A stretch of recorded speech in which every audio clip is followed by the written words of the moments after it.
We continued our frank conversation. You're welcome to eavesdrop as Noahides share the inner workings of being a Noahide. So last week, we began this conversation with Noahides, and we discussed what would you share with someone about why you chose to be a Noahide, and what advice would you give someone embarking on the path of being a Noahide?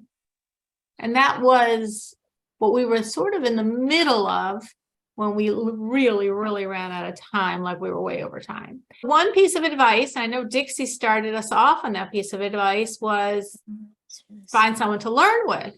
You know, learn, find a mentor, find a guide, because you're going to find a lot of different things in your journey as a Noahide, and a number of people echoed that as being a real significant piece that they had to really find in their journey.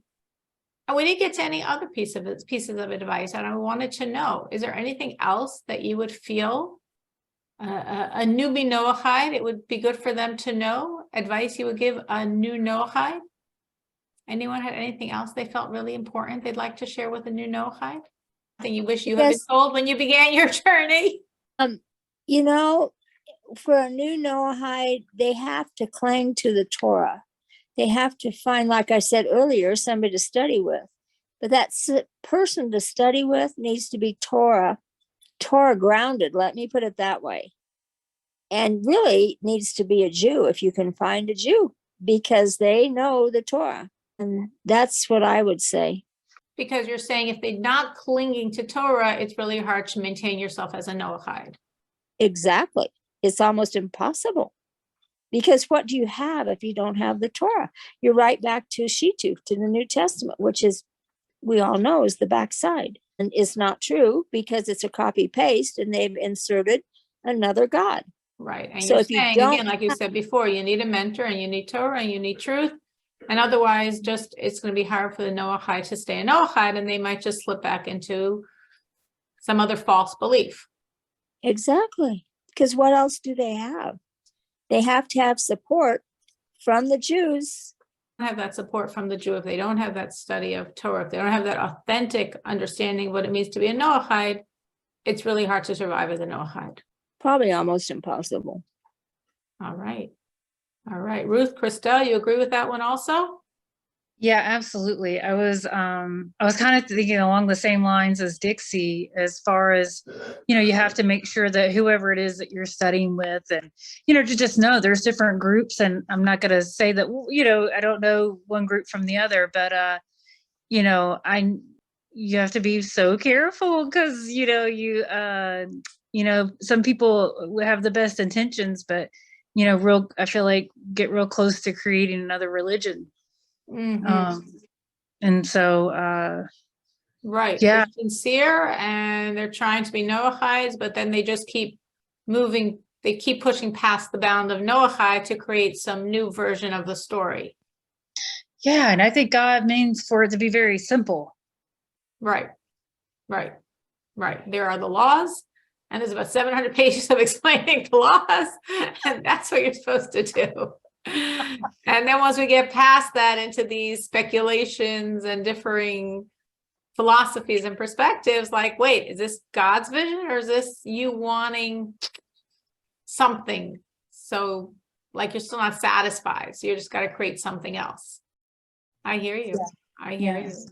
Anyone else? Any other advice for the new Noahide?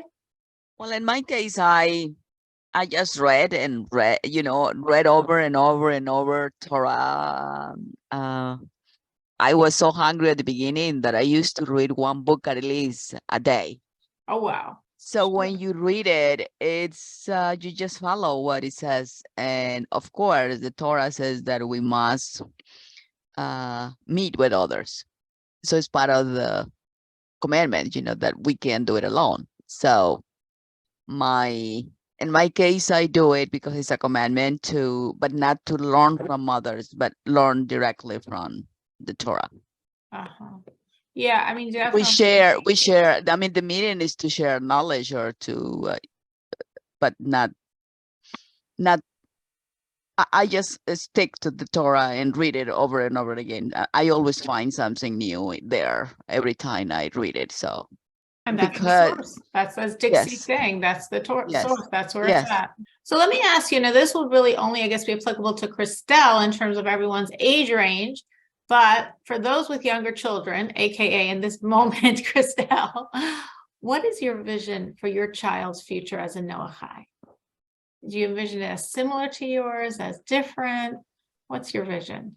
You know, that's so interesting. You know, I think he is, that's such a good question. You know, I mean, I hope that he's just able to continue this path.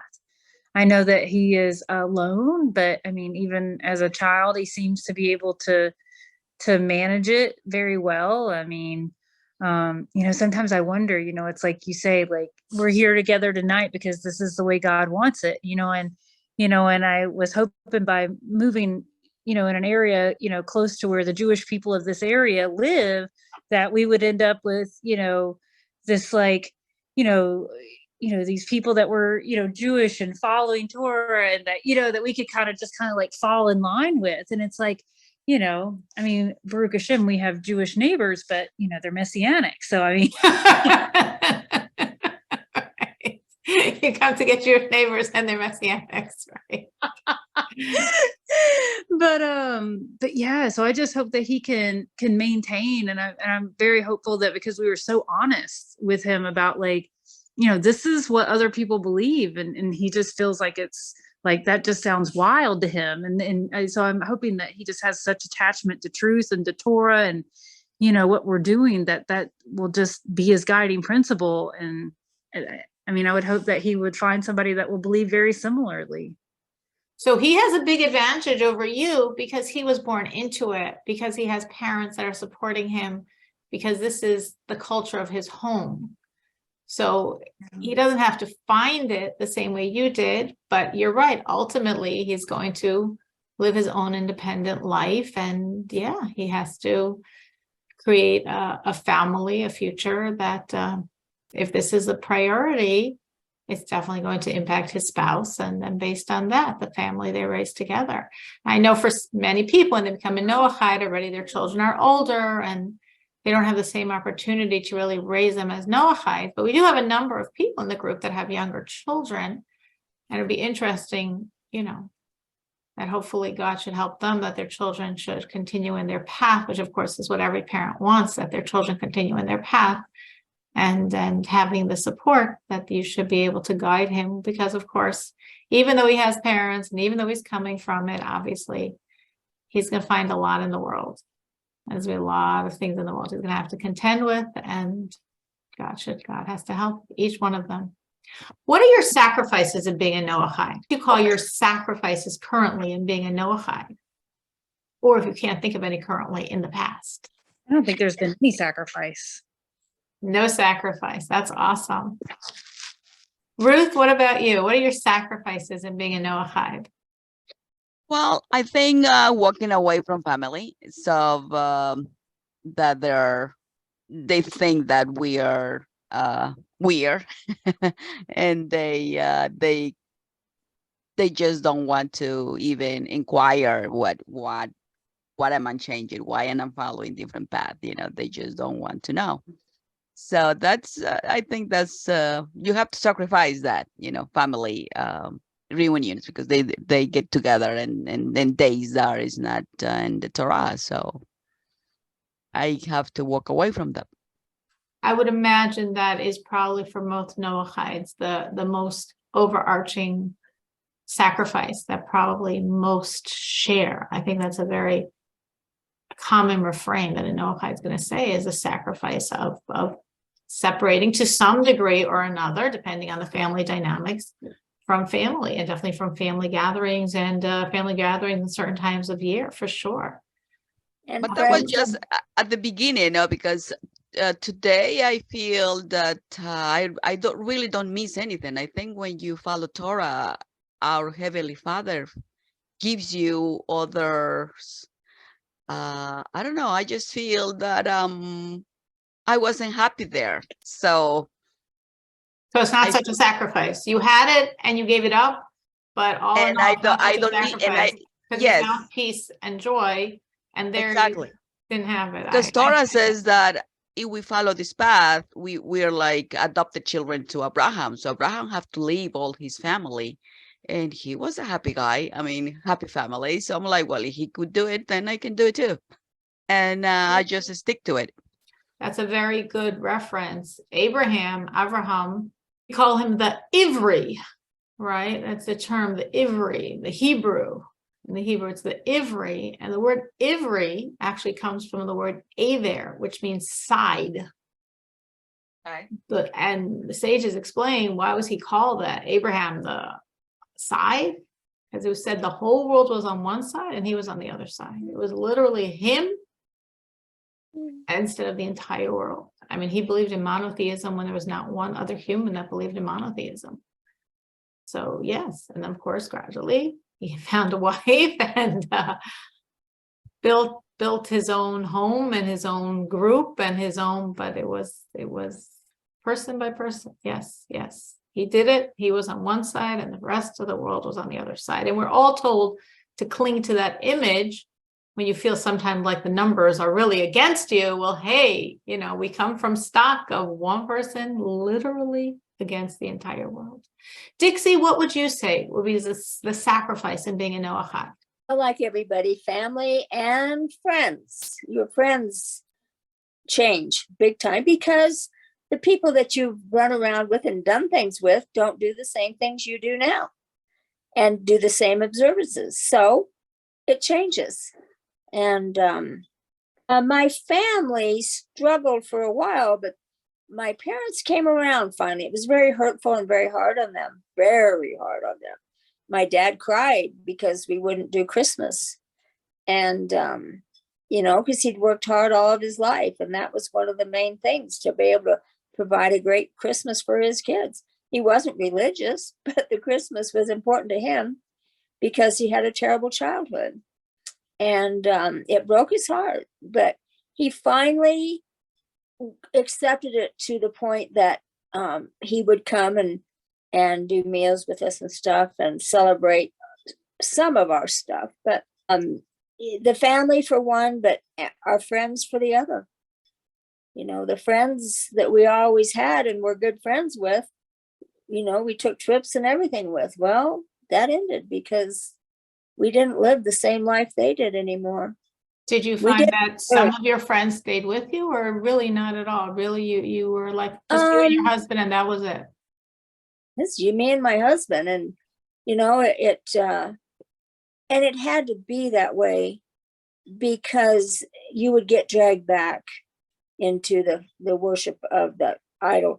It's just of JC and all that stuff. Because when we used to have discussions because we were Messianic at first, but we didn't believe in JC and they did. So that was a splitting right there. And so when we try to study and everything together, they'd make comments of putting JC in where it was really Torah and like in Isaiah and all that stuff. It wasn't talking about him, but they always brought that in when we were studying. And so that's one of the reasons it pushed us out farther, because we could see it wasn't the truth, that, it wasn't, they were putting in substituting a man that really never even wanted to be worshiped. If you go way back in the history, Yeshua, whatever you want to call him, he was a Jew. He was an Orthodox type Jew. He never asked to be worshiped. It was only in the last 200 years, which just blew my mind away, that when you study that, when that, he put Council of Nicaea. Yeah, that's when it started. And even our forefathers that everybody says were Christians, they weren't Christians. If you look at the history, they were Masons. They weren't Christians.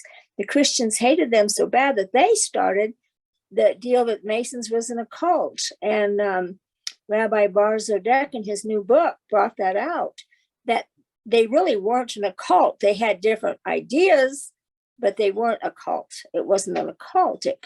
But the Christians started that to try and destroy the Masons. Oh, wow. And Yeah, it's amazing when you go back in history and find out. Unbelievable. What Unbelievable, what we were told and what really was true. So we see here a whole gamut in the question of not feeling sacrifice to feeling the loss of family, but accepting that it's really, it wasn't as much a loss, to feeling the loss of family and friends. And I guess depending on what age you become a Noahide, and depending on obviously your family and your relationship to your family and your family style of relating, meaning one could become a Noahide and not lose family. It would really depend on the family's relationship to all of these issues. Though, as Dixie's saying, it's not only religious issues. It could just be, well, I mean, it could just be moral choices or lifestyle choices, even if it's not only on a religious level, but on a lifestyle level that could really separate you from family or friends. You just brought up moral, and that was one of the biggest things that separated us from our families, because the morality of dress nowadays is, I don't care if you're Christian or what, they dress not appropriately. And that's one of the things that really separated our family from the younger kids, because we didn't approve of how they dressed, and we asked them not to dress that way around here. And so they wouldn't come around. They'd rather dress in unfitting clothes than come and see us. Very painful. Yeah. And I'm thinking, I think those morals also could have to do with separating from friends or from family, not only in religious ways, but in general, like you're saying, in lifestyle choices. If their choices, if what they're doing are things that just don't match with the morals of a Noahide, there's nothing religious, but we don't do that either, because it's not the moral values we hold. So that also would create these barriers. What people don't realize, all humanity has the same moral codes. The 7 Noahide laws are included in Judaism also, and that has the 7 moral codes. The moral codes in them. So Absolutely. all humanity is supposed to be moral. Absolutely. And it's right, and that could be a great divide when we live in a world that's not very moral and we're striving to be moral, and that could create separation between us and people that we were close to. If you can identify which commandment that, now again, I don't know if you can identify this, but which commandment that you now keep as a Noahide changed you the most? What do you now keep as a Noahide that you didn't keep before, that you really feel made a very big difference to you as a person, to you and your side, to you in your life? No idolatry. No idolatry. That was it. So Ruth, was your family real Christian? Yes, my father was actually secular, but my mom was very, very, and there were idols everywhere. Today she doesn't have any, but oh, wow. That's great. Under your influence? Yes, yes. So she got rid of them, all of them, but she's still not quite there, but she's working on it. But you got rid of all of those idols. That's the tremendous step forward. Hopefully they were destroyed. And yes, they were destroyed. And Torah says that we must destroy them. We can't give them away. Absolutely. Wow. And food, kosher food, like the most hideous food. She also is. She's working a lot. I mean, she's working on. The only thing is that she's not teaching her children. So it's amazing, how the prophet said that we were gonna reach a day where the children will be teaching the parents, and instead of parents teaching the children, and we've reached that time. Yes. Right. Well, thank God. That's a great improvement. We could always say they're not where they need to be or where we wish they were, but the movement from having idols in your house to not having idols in your house is a very big one. So no idols. That Ruth said that very clear. Anyone else? What commandment changed you the most? Identify one. Maybe you can't. Sometimes it's hard because it's just everything bit by bit. Anyone else can think of something that specific commandment really made a very deep change? Well, that would be the same for me. No idolatry, no worshiping anything but Hashem, and that God is one and only one. because that's the foundation. And then everything else stemmed from accepting that foundation. And that was the transformative foundation. Oh, yes. Because everybody else worships JC. And it probably took you a while just to get it out of your system. I doubt it was a 1 minute change. It took us probably at least 2 years to question ourselves. Did we really think, did we make the right choice? Are we sure? That was the problem, is, are we sure that the New Testament is not lying? And then when we finally came to that conclusion, then it was after comparing that and the other one, the Torah, like I said, every week, all week long, usually. But then is the fact that you have doubt. The backside puts doubt in you. It's like, well, when you did this, that's not what it says in the New Testament. And then it's like, well, the doubt kind of wants to creep in. That's when you got to really trust Hashem and push the doubt out. And you're uprooting something that's been inside of you since before you were born. Yeah. So it can't be something that just leaves in 3 weeks of contemplation. It's obviously something that's a process. It took us at least 2 years back and forth, to really, I would say we were out of it in a sense for 10 years, but 2 years of that, it was questionable. You'd go back and question yourself. Do you feel being a Noahide is a soul thing? What I mean by that is, do you feel that it's something in a person's soul, and that's why some people just naturally are going to gravitate to being Noahides, and other people, they can be nice, they can be intelligent, they can be learned, but it's just not their soul nature. So therefore it just doesn't click. Do you feel, it's a sort of a subjective question, and you might say you have no opinion on it, but based on just your own reality and anyone you've encountered, do you feel it's more like a soul thing being a Noahide, or it's just an honest seeker is going to become a Noahide? I think it's your soul root. I think it's what's been put into you when you're created. And I think it's the root. And the hard part is getting back to the root when you've been cut off a little bit. And, by the world, you've been cut off. So your soul. Do you feel every person starts off with that soul root to be a Noahide, or that only some people do? I think, in my personal feeling, that everybody has the opportunity. I don't know if it's everybody's soul root, but I think they all have a inkling in them that it's not correct. But I know for Jack and I, it was a root because it was so deep. You had to get out. It's just, you had it in you that you just didn't want to be lied to. You didn't want to live a lie. That was us. But I don't know that Jack, he would always hate anybody or anything that lied. He said, don't ever lie to me. He says, I don't care. And he was amazing because if you told him the truth, he was kind about it. And he never got angry. It's just like, I think I told you that time that I had made a huge mistake. I didn't tell him I was getting into a business. I got into the business without his knowledge, and I was supposed to always tell him. And I was in for $20,000. And I knew that he would divorce me. I just knew it. But I chose not to lie to him.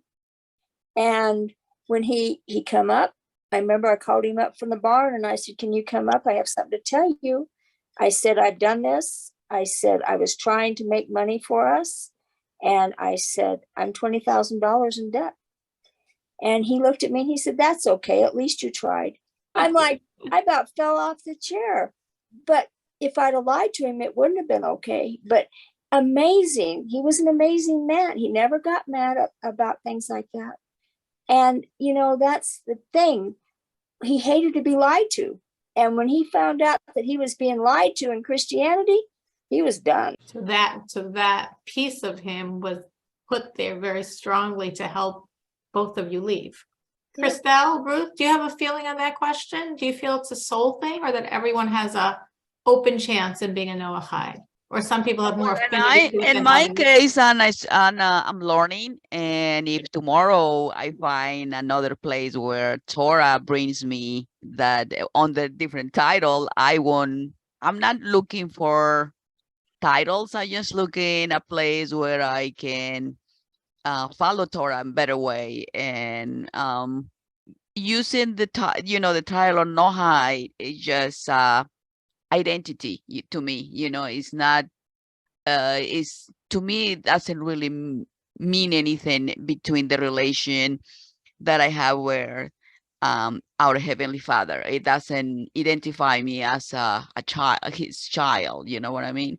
But so, and I think many people doesn't matter really the title, it's just, but if that brings us close to our Heavenly Father, so be it. So the idea of the term Noahide is a term. I mean, obviously that's English term. Yes, it's a term, right.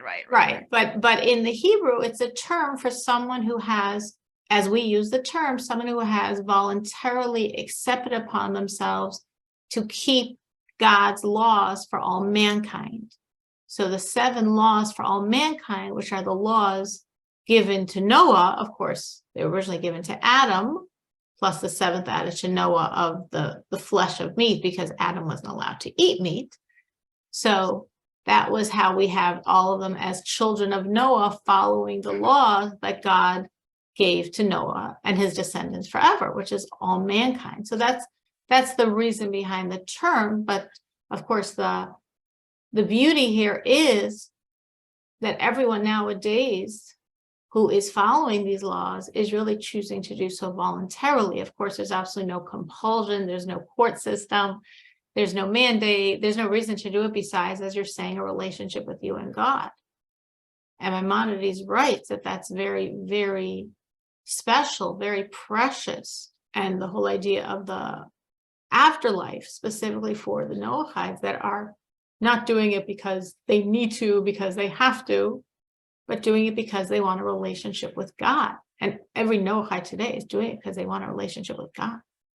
So what is your vision of the role of the Noahide in bringing Mashiach and during the times of Mashiach? Have you ever thought about that? What do you feel is the role of the Noahide to bring Mashiach?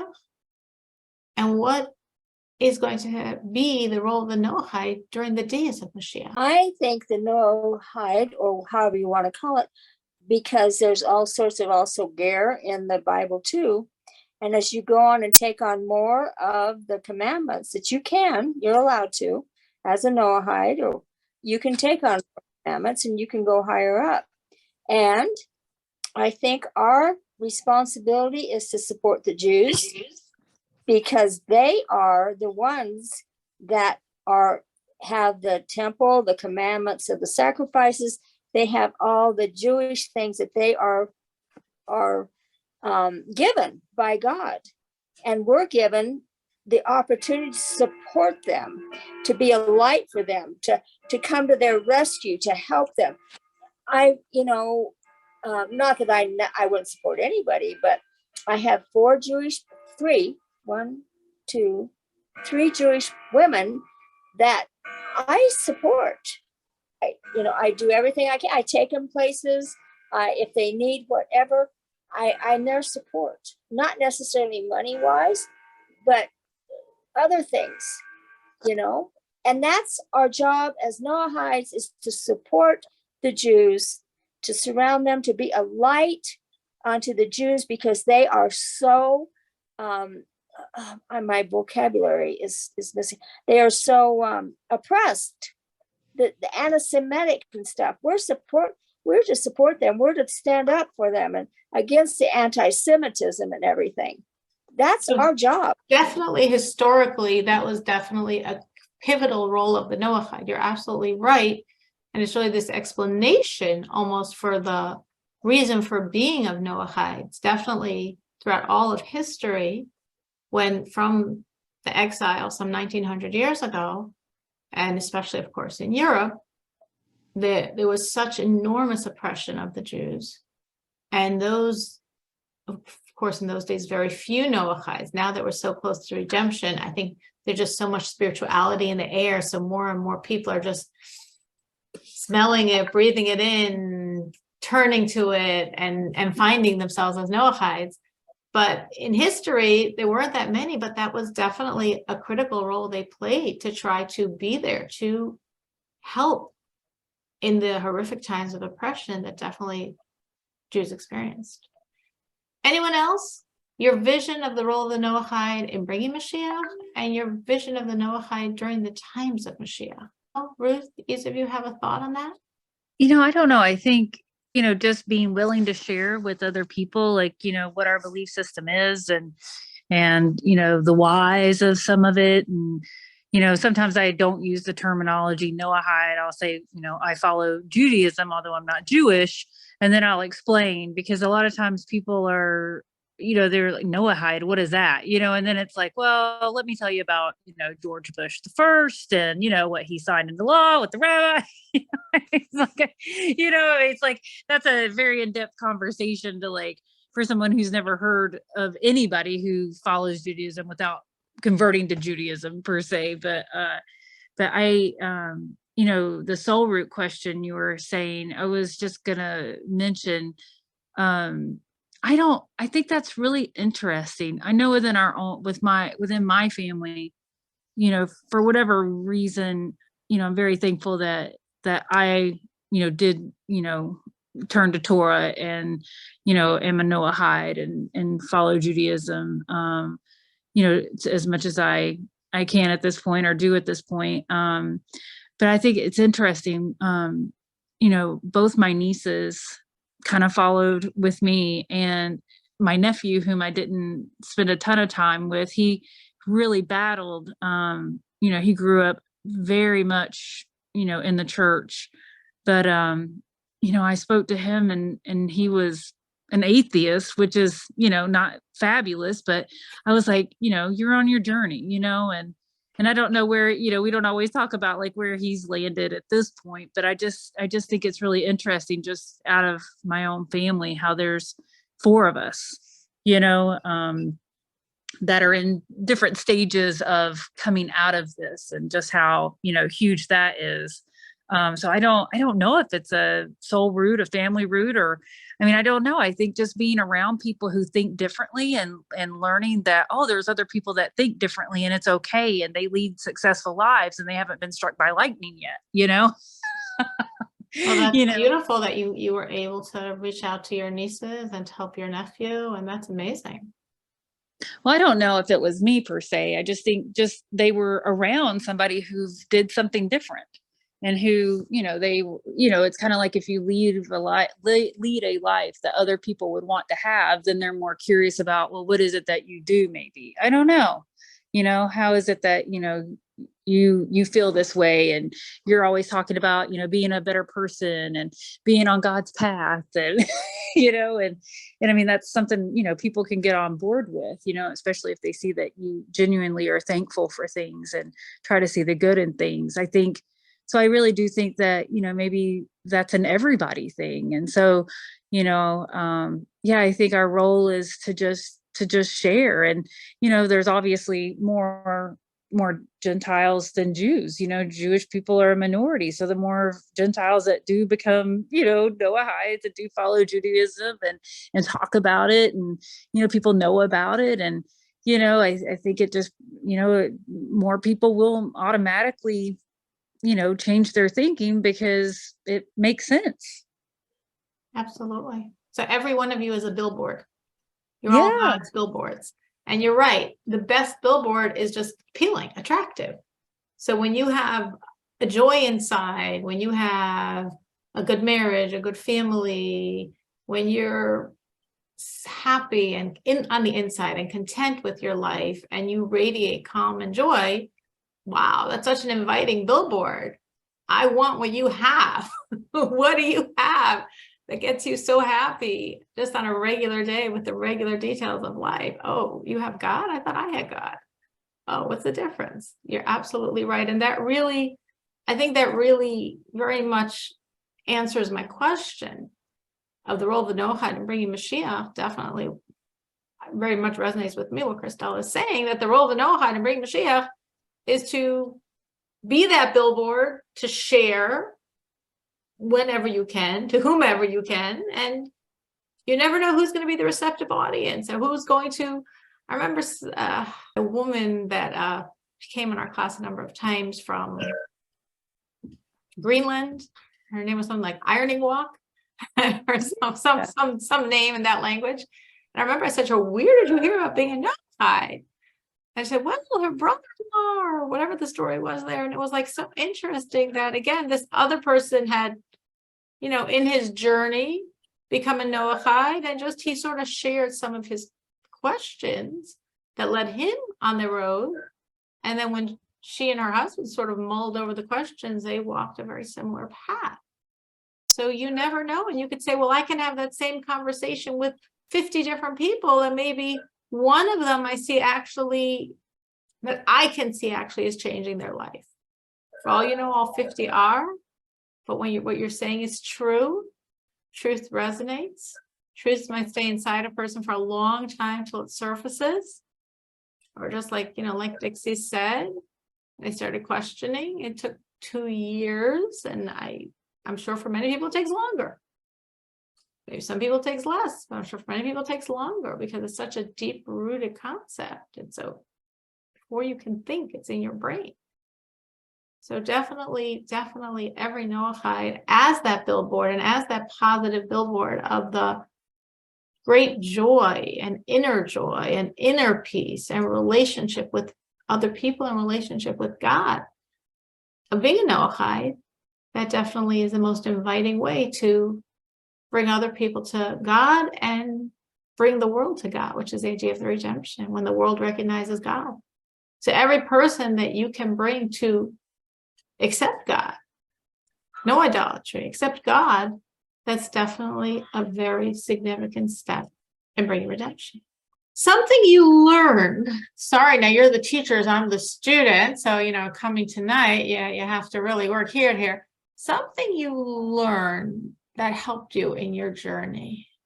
Again, I'm sure there's so many things, and if you could think of something, was there something that was like really made an impression on you, like that really affected you very deeply, you can remember?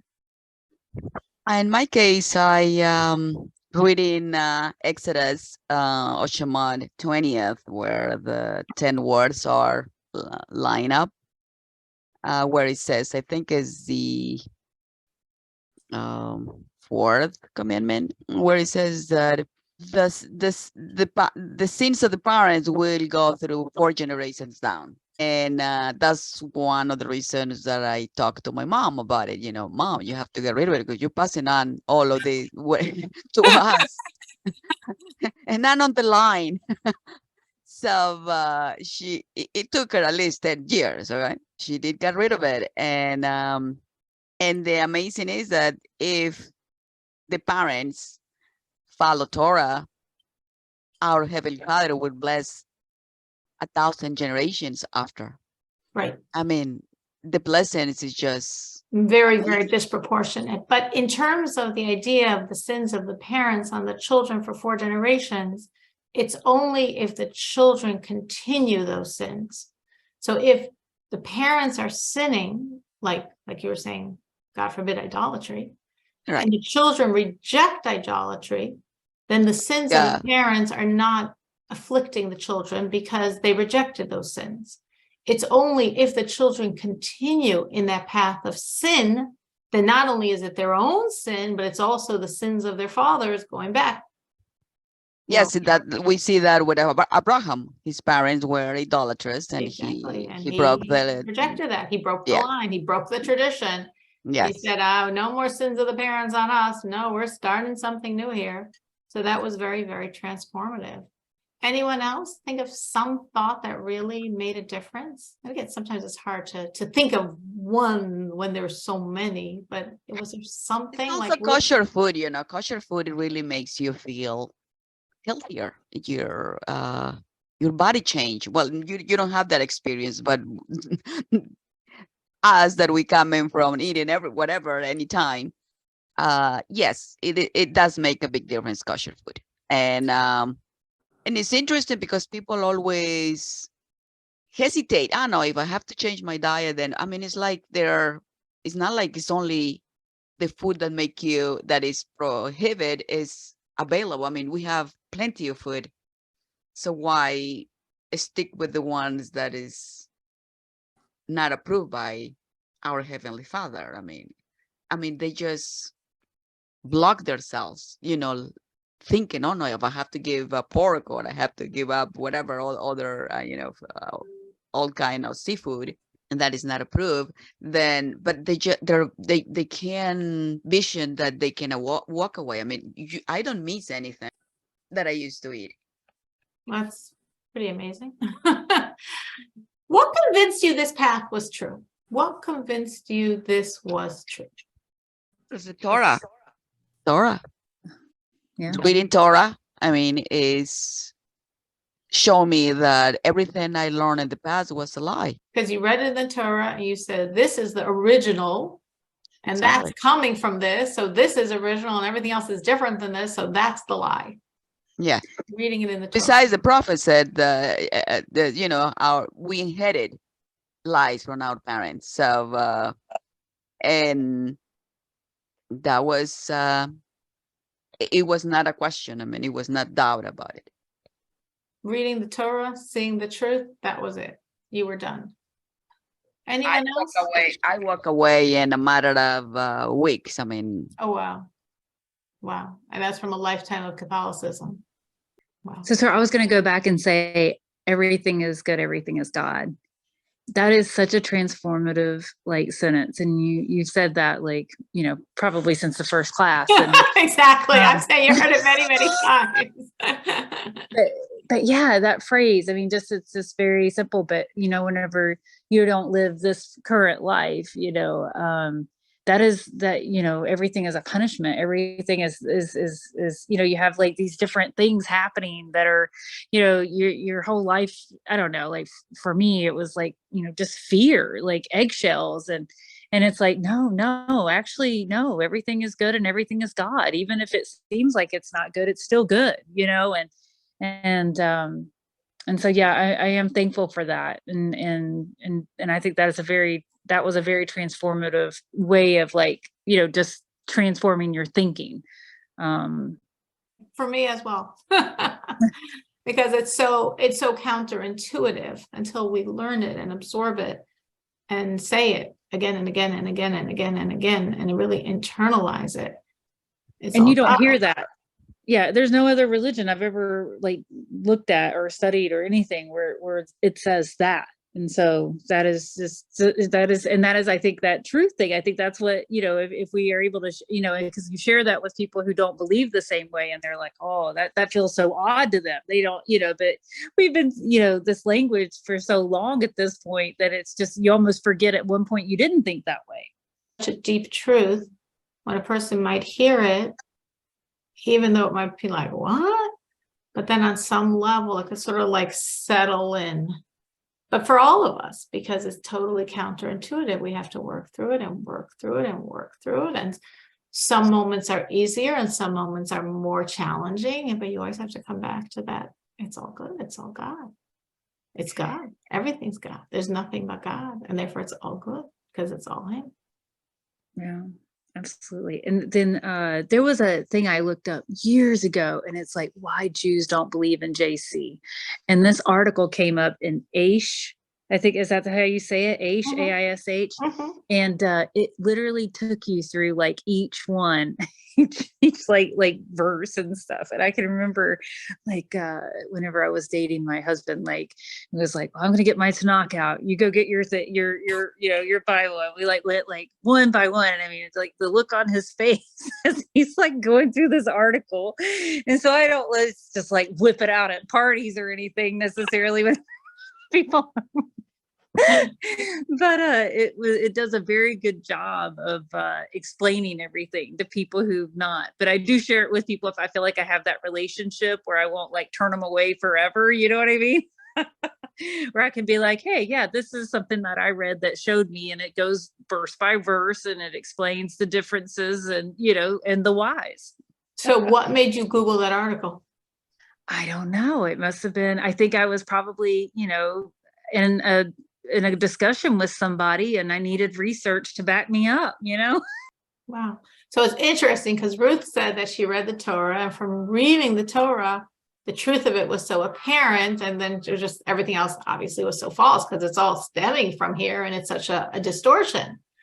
And then Christelle, in essence, the same thing, but in the inverse, is finding, someone really laying it out like, here, these are all the lies. Let me show them to you verse by verse. Yes. You didn't have to go searching. It was all laid out for you. This is it. Look verse by verse, and then you will understand. Dixie, what about you? What convinced you this was the truth? I had to step away a second. I'm back. No problem. What convinced me it wasn't true? Jack and I studying together and comparing the New Testament and the Old, because we could tell, we felt like when we were reading for years that that it was not true for probably 17 years. But to finally get it to the point to where we realized totally it wasn't true is by studying it together. So you comparative this to this is like, wait, if this is the source and this says this and then this says that, that one is not true because this is the source of it. And this source is something different. Exactly. The source, the Torah itself was, the New Testament was contradicting the Torah with copy pasting and putting in JC's names in where it wasn't him. It was like Hezekiah or one of the other kings. It wasn't JC. That's what did it. Right. So really studying it and seeing it. So it's interesting because all of you, ultimately it was the same thing, but each one of you, of course, based on your own life and your own trajectory, it's like Ruth is saying, she just read the Torah and there was so clear and straight. And Dixie is doing this really in-depth analysis, and Christelle got someone else's work that they did the in-depth analysis. She just had to read it. And she could just like, whoa, wow, so somebody else did all that work and just puts it out for you. And I do feel that for most Noahides that are actually coming with an intellectual pursuit, which of course not all Noahides are coming with an intellectual pursuit, but the majority are. It really probably, each one having their own unique story, as here we have 3 different stories, but all stories around the same point. It does boil down to seeing the original, seeing what's quoted and misquoted and spouted, and then saying, wait, how could this be true if it's a distortion on the original? Do you feel, now of course you said originally, there's Book of Family and Dixie's Book of Family and Friends, but do you feel this point, your world, your friends, your family, your colleagues are generally supportive of you as a Noahide, as someone that's serving God, or not supportive? And some supportive. Nice. Accepting to supportive. That sounds like a very good a good situation. That sounds very good. Ruth? In my case, I just feel support from the Jewish people, not from any other sources. As I said before, I can get with anything, I can call anybody, and the synagogues, I always get great responses. And I think if I have a straight, direct question, but normally I just inquire on, writings that they have plenty of writings, Ruth, about. now where do you live? You live in the East Coast, right? Yes, in PA. Right. So I'm thinking a big difference between Ruth and Dixie and Christelle is that you live in an area where there's a lot of Jews. Yes. Probably a lot of religious Jews, because there's a lot of Jews on the East Coast. Yes. As I said, I used to work in Manhattan. So I haven't found any place more Jews than up there. So I mean, there Right. So every block, but technically. So, right. So you really, you are in a, I just want to put that out there in terms of the difference of experiences Ruth has had in terms of like Dixie, Christelle, or many Noahides, because of course there are Noahides all over the world. And we've definitely have had on our class Noahides from all over the world. And even the ones from America very often they're in places where there's not a lot of Jews, and therefore for sure not a lot of religious Jews, because religious Jews generally have to live where there are other religious Jews. Just Yes. as Ruth was saying before about the high need for community. So to be a religious Jew, typically you need the community, because you need other families that you're going to have a school with for your children, and a synagogue, and the amenities of kosher life, and the ritual bath, and kosher Well, that is food. it. That's the great benefit, that in a Jewish community, you have no problems with kosher. With everything. Yes, So for it's everything. Yes, many otherwise, Noahide, if you are out of those yeah, communities, you have to keep reading everything. What's the ingredients? What is this? What is that? So very if you challenging. live in it, yes. So that's it is easy to. So God put you, he gave you Catholicism, but he also put you in Pennsylvania. So you had once you made this choice, you had the luxury, you're surrounded by a lot of religious Jews who really can be a tremendous support. For many Noahide around the world, and even in America, they're not in places where there are that many Jews, and therefore for sure not many religious Jews. Of course, for many Noahides in isolated places, they might have someone Chabad, like I know Dixie has Chabad near her, and Christelle has someone Chabad, because Chabad is all over where there are religious Jews, as well as, of course, where there are. So for many Noahides in America, and I know Natalie also has Chabad near her, but of course, where Danielle is, there's no Chabad there. Yeah, there are Chabads everywhere, but and today, in Intel, it makes things very easy. Also, I mean, you can email or text anybody, the answer right away. And I think that's a big support. I remember the previous class we discussed that idea of the web, internet, and how that definitely for some Noahides didn't at all play into their journey, and for some it was a very critical factor. And definitely, I think it's definitely a tremendous support, as you're saying, and knowledge-based support. Also connections, even if you do live isolated, with various Facebook groups and blogs and just different sites. A Noahide, wherever they live, can have a sense, at least of virtual community.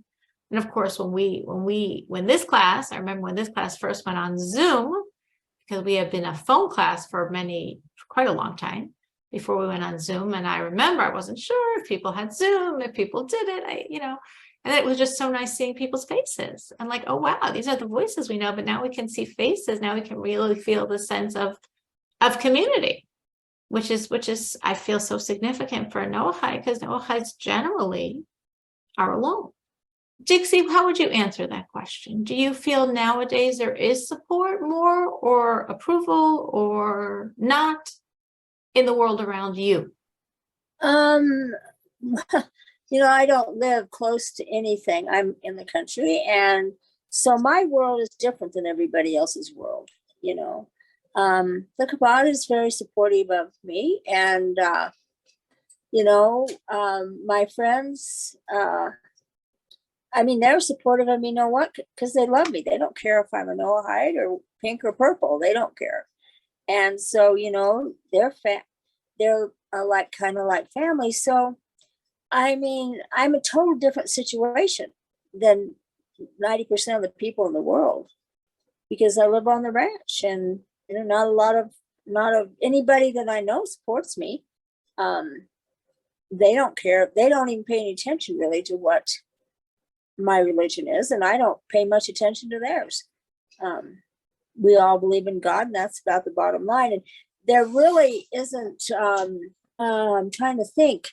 The neighbors around me, one's a Jewish lady. The other up the road are an older couple that need help a lot, that I have to help them not me. And the other, I've got a couple up on the other side that he helps me with my mechanic stuff and things like that. So, I'm just different than everybody. I'm isolated. So you're different, you're isolated, but you find that people love you for who you are, and therefore you do have relationships and friends, and it's sort of not relevant. Yeah, that's Probably much it, really not relevant. Oh, all right. Well, thank you so much for this wonderful eye-opening class. This was round 2, and it was really just special as people are sharing from their past journey and their current journey and what their vision of the future is. Because I think for so many people on this road, and I do feel one of the perhaps great challenges or demands of a Noahide is a certain degree of loneliness, a certain degree of aloneness. So it's really, really special when we can open up those barriers and share and really understand other people and their journey. Thank you so much for joining. Have a wonderful week. And yes, as Crystal said, we know it's all good. We know it's all good. Thank Shabbat you. shalom. Shavua tov.